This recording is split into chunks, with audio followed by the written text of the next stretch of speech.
Hello viewers, আজকে আমি তোমাদের বানিয়ে দেখাবো পনির আলুর পাতলা ঝোল।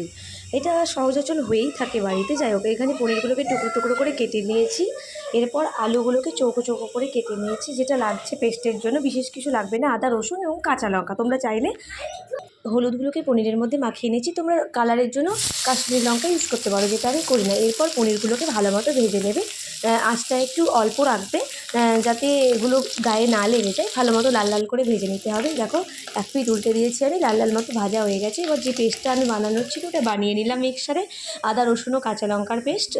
এরপর কড়াইতে অল্প চিনি নিলাম, চিনি দিয়ে এরপর আমি পেস্টটাকে অ্যাড করে নিয়ে ধনে গুঁড়ো, জিরে গুঁড়ো, আমি অল্প একটু এখানে গোলমরিচ গুঁড়ো অ্যাড করেছি। তারপর যে পনির মশলাটা, এগুলো সব আমি অ্যাড করে নিয়ে ভালো মতো এগুলোকে কষিয়ে নেব। আচ্ছা, আমি অর্ডিনারি মশলা অনেকে পছন্দ করে না, তোমরা না চাইলে অ্যাড নাও করতে পারো, এভাবেই পেস্টটা দিয়ে রান্না করতে পারো।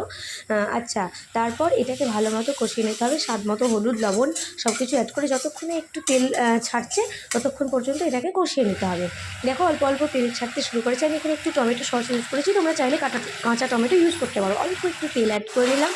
আচ্ছা, এরপর আমি ভালো মতো মশলাটাকে কষিয়ে নেওয়ার পর কষিয়ে নেওয়ার পর এর মধ্যে যেটা করতে হবে, যখন এর মধ্যে তেল ছাড়তে শুরু হবে, এর মধ্যে সেদ্ধ করা আলুগুলোকে ছেড়ে দিতে হবে। আমি আলুগুলোকে অল্প সেদ্ধ করে নিয়েছি, তোমরা চাইলে ভেজেও সেদ্ধ করতে পারো, আমি ডিরেক্ট সেদ্ধ করে নিয়েছি।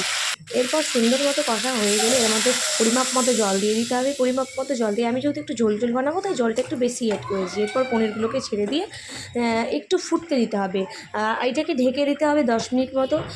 এরপর যেটা লাস্ট লাগবে সেটা হচ্ছে ঘি আর গরম মশলা। গরম মশলাটা আমার দেখানো হয়নি, ঘিটা আমি 1 চামচ ওপর থেকে ছড়িয়ে দিলাম নামানোর আগে। এরপর আমার পনির আলুর তরকারি ইজ রেডি।